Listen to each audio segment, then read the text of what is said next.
What's going on, everybody? The question I'm here to ask today is, should you play the Duke Nukem 3D World Tour Edition in 2023? Because, contrary to popular belief, this product is not a piece of shit. But the question you should ask yourself first is, do you have a post-90s PC capable of running Duke Nukem? Because if so, I recommend playing the OG Duke on one of the source ports because it's easier and potentially much freer, if you know what I mean. But otherwise, you might be like me and just always want a Duke on the console. That's why I'm here to explain why I think the World Tour Edition is actually a great package and every console Duke fan should have it. I know it gets an absolutely unwarranted amount of hate, but I'm here to stop or at least misdirect some of that hate somewhere worthy. Duke Nukem World Tour Edition, or DNWTE for short, came out on the PS4, Xbox One, and PC on October 11th, 2016. And then somebody at Nintendo finally remembered to release it on June 23rd, 2020. Better late than never, I guess. DNWTE most commonly gets hated because when Gearbox released it, they also simultaneously decided to delist the old Duke Nukems, including the Megaton Edition. For my research, the Megaton Edition is the fan-favorite version of Duke 3D because it includes all the episodes plus the DLCs Duke It Out in DC, Nuclear Winter, and Duke Caribbean Life's a Beach. This was a baffling decision because when putting out the World Tour Edition, they left out all 3 of the DLCs. Yes, they did get the OG level designers back to create the 5th campaign episode, Alien World Order, but with the absence of the previous DLCs, it feels like World Tour Edition took 1 step forward and 2 steps back. Well, what do you get when you buy the Duke Nukem World Tour Edition? You get all 4 episodes in the campaign, and of course the highly anticipated 5th episode, Alien World Order. And contained within these iconic episodes, there's 40 levels, or 48 if you're counting the secret levels. The World Tour Edition also comes with a developer commentary that places speech icons around various maps, and when prompted, you can hear all kinds of interesting discussion about the levels, and Duke in general. So we are doing developer commentary of Episode 5. It's hard to believe, but after 20 years... Add to that a rewind feature, and the new updates to the build engine allowing for classic or fully 3D modern renderers. I would say you get a great package here. And not only that, but the classic gameplay, which is where Duke shines the most, and that's saying something in a game full of shining pillars of FPS design. Controlling Duke is just pure, uncut Colombian cocaine. I mean fun, with how fast he moves and how bouncy he is while jumping around. Mixed with the momentum, going with the flow, and centrifugal inertia, you'll be dodging and bobbing out of the way with physics on your side. Really great controls and movement here. Simple, easy to remember controls that feel great on a DualShock 4 or DualSense controller. I wish there was a PS5 patch with haptic feedback, but maybe they'll add that in for a 30th anniversary edition. Most of what you'll be doing here as the Duke is killing aliens, blowing stuff up, interacting with the environment, and of course saving the babes. There's a lot to interact with in the world of Duke Nukem, because the build engine being used to power Duke 3D added a whole ton of new things never before seen in first-person shooters at the time. Now you could play pool, or sing into a mic, or find hidden pathways, or straight up blow a hole in a wall to create a new shortcut for yourself.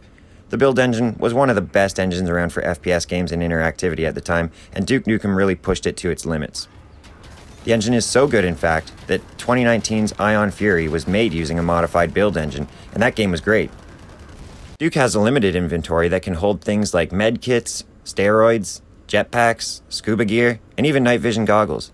Some of these items are more useful than others, but they're all fun to play around with. There's still key hunting and minor puzzles to be found, and they fit perfectly in the campaign, just at the right moments between firefights. And the firefights themselves are amazing. The game throws lots of enemies at you, and you really gotta know the best gun for the situation here. If, however, you don't know the best gun for the situation, the developers have thought of your death, my friend, and kindly added in a Prince of Persia Sands of Time rewind mechanic thing. So if you die, you can rewind back a few seconds, or even all the way to the beginning of the level. The thing is essential for trial and error, or if you just want to try something stupid and fun knowing that you're going to die. Shout out to whichever programmer put this in the game. The addition of this system pretty much removes the need for quick saving all the time because you can just rewind, and it's actually one of the reasons I think the World Tour Edition is a worthwhile product. To talk about is how badass the weapons are here, whether they be pure action stereotype or alien prototype. The Duke's arsenal here touches almost all bases by giving you stuff you'd expect as mandatory, such as the kick, the pistol, and the shotgun. But then it goes 2 steps further by offering you the Ripper Cannon, which has 3 barrels, and shreds enemies possibly better than Doom's chain gun. Then you have more powerhouse weapons like the rocket launcher and the Devastators, which are fantastic at clearing house in just about any situation. After that is where you get into the weird weapons of Duke. Don't get me wrong when I say weird, I mean it in the good sense of the word, like that weird girl who turned out hot from high school. Some of the weird guns in the game include the Shrinker, the Expander, the Incinerator, and the Freezer Thrower. These weapons are quite literally self-explanatory, but they're so much fun to use. It never gets old to shrink a pig cop and step on them.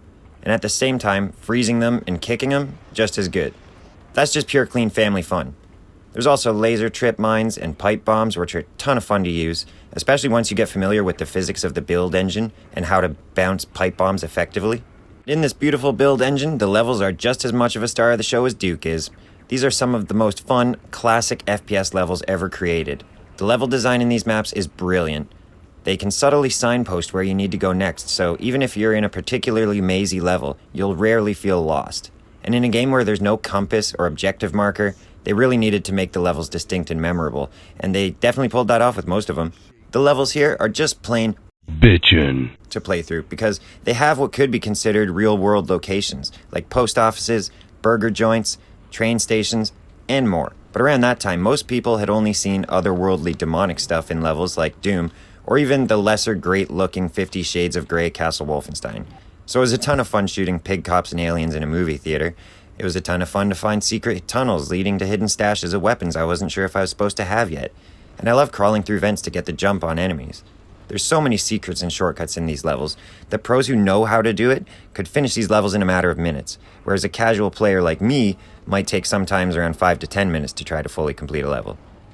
I can't praise the level design enough in this game, and the stellar art direction backing it all up is amazing. For the time, the build engine was easily rivaling the id Tech Doom engine, and it's easy to see why when playing through the many varied interactive levels of Duke 3D. And for that bonus episode, Alien World Order, Duke goes on a Spinal Tap-inspired world tour consisting of Russia, Hollywood, Amsterdam, nice, San Francisco, and more. The bonus episode is great and feels right at home with the other four, probably because they were made by the actual level designers that worked on the original Duke 3D. I don't know if these levels are as good as the original 4 episodes, but I'm very happy they exist, especially if this is supposed to be a substitute for the 3 DLC expansions that were taken away. And what would this handcrafted, badass, lifelike world be without some wacky fun enemies to blow away? It would suck is what it would be. Anyway, in Duke you have a wide load of an array of enemies, and most of them are fun to kill.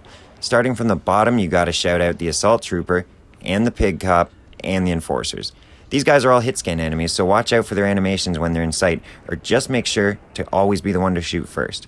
These guys are fun to run around, especially catching the Pig Cop while he's laying down and then just killing him. Moving up from those enemies, we'll start to see the Assault Commanders, the Assault Captains, the Pig Cop tanks, and the Protector drones. These guys up the difficulty a bit and always take some more firepower to bring down. At least the Assault Commander sends out a projectile for a change. Aside from those, which were the meat of the enemies you'll run into, there's other distractionary enemies like turrets, sharks, bosses, octobrains, and protozoid slimers. Then there's some annoying enemies like the Firefly guys. But minor annoying enemies aside, you will grow to love this cast of fat, ugly, slimy, smelly, filthy clowns. But how does the game look in a world full of these ugly creatures? Graphically, Duke Nukem looked both amazing and technically impressive for the time. And it still holds up well to this day, preserving all of its gritty 90s charm. And I mean, sure, maybe it's not as impressive as Quake, but it also wasn't trying to go full 3D. So, for poor people like me growing up who had to wait all the time to upgrade their PC, I could still actually play and enjoy Duke, and I imagine a lot of other people were in the same boat. And it looked awesome. There was no second guessing which area you were in, because the level design, mixed with the art and the interactivity, made for a lived-in feeling world, and I mean, for the time, it looked amazing. It had those build engine particle effect explosions, it had blood spray on the wall, you had colored lighting. Really everything looked just as good as it could in a 2.5D game of the time. And speaking about looking good, one of the best parts of the World Tour Edition is that they allow you to switch graphics styles from the OG 90s look of the game, where the screen warps if you look up and down too far, or they let you use the remastered look that fixes the screen warp and adds a whole new level of depth because of the lighting system they added. Things are more vibrant and saturated and don't look quite as 90s gray as the original textures. To me, it's the best of both worlds. You got all the charm of the OG levels with the extra added flair and style. Win-win, in my eyes. And the best part, you can instantly switch between both graphic styles simply by pressing down on the D-pad. There's no loading time, it's instantaneous. Great work again to whichever Gearbox employee implemented this feature. Duke has always had the fun factor here, even back in his 2D side-scrolling days. But here in Duke 3D, the fun is always cranked to 11. Also Spinal Tap. The classic game itself is so fun with its great gameplay, fun real-world aesthetic, and many pop culture references. Two of my favorites being finding the Doom Space Marine. That's one doomed Space Marine. And the Trap You Sip pick up Bart Simpsons reference. So you get the extra episode, throw in the mix of bonus graphics mode, level select screen, developer commentary, and the rewind.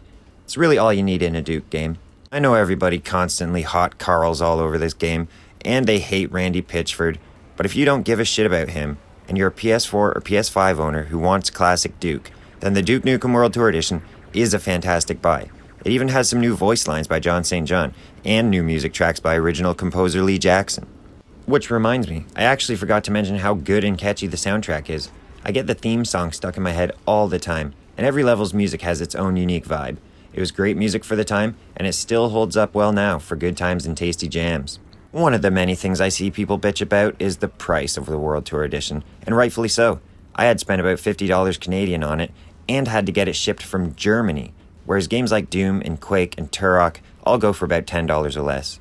I guess Gearbox thinks that with all the bells and whistles they added, they can charge that hefty premium, and I would say, actually, for this enhanced version of the game that's an all-time great, that's ready to play right out of the box, it is worth it.